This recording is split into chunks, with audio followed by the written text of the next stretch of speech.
मैं नरेश चौहान एडवोकेट रिजांगला शौर्य समिति का जनरल सेक्रेटरी, महाराणा प्रताप जयंती समिति का अध्यक्ष, बाबू बाल मुकुंद गुप्त साहित्य संरक्षण परिषद का संरक्षक और एक सामाजिक कार्यकर्ता होने के नाते हम चाहेंगे कि जो बजट है वो आंकड़ों की बजाय, अक्सर देखा यह जाता है कि भाई बजट में आंकड़ों से खाना पूर्ति की जाती है। जो जनमानस के, आम आदमी के, आम नागरिक के एक अपेक्षा होती है, उनकी एक आकांक्षा होती है, आशा होती है। और अब ये तीसरा साल लग रहा है इस कोरोना महामारी के तहत, तो हम चाहते हैं कि भाई हरियाणा का बजट इन सब बातों को देखते हुए, मतलब ये 5 किलो अनाज दे रहे हैं जी, हम ये दे रहे हैं, ये सब हवाई बातें हैं। मतलब इनका जमीनी हकीकत से कोई लेना देना नहीं। आप हर आदमी को, गरीब की ही मत सुध लो, सब गरीब हैं। अमीर तो गिने चुने ही हैं देश में, उनकी लिस्ट हम बार बार देश विदेश और मैगजीन में छापते रहते हैं, बाकी तो सब गरीब हैं।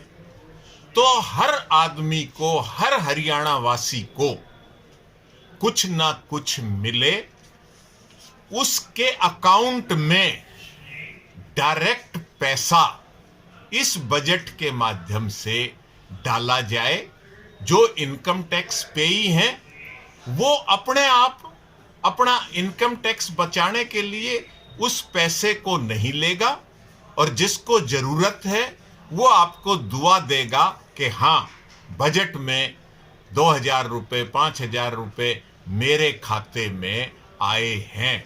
ऐसा बजट होना चाहिए। देखो, अमल तो बहुत कुछ होना चाहिए, लेकिन मैंने कहा ना कि ये आंकड़ेबाजी होती है। अब डिफेंस यूनिवर्सिटी बिनोड़ा की घोषणा को 10 साल से भी ज्यादा हो गए, लेकिन काम नहीं हुआ। एम्स की घोषणा को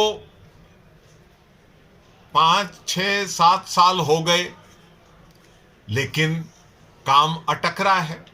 हर जिले में मेडिकल कॉलेज खोलेंगे, लेकिन नहीं खुल रहे। भारतीय जनता पार्टी हरियाणा की चुनाव घोषणा पत्र में शामिल थी कि पंजाब हरियाणा हाई कोर्ट की एक खंडपीठ दक्षिणी हरियाणा में स्थापित की जाएगी, कोई जिक्र नहीं। तो ये सब चीजें आवश्यक चीजें हैं, ये इलाके की आवश्यकता है। हमारे कल्याणकारी वेलफेयर स्टेट में हम प्रजातंत्र में जी रहे हैं। तो ये चीजें सरकार को बड़ी गंभीरता से, ईमानदारी से पूरी करनी चाहिए, और उसके लिए बजटरी प्रोविजन शामिल किए जाए।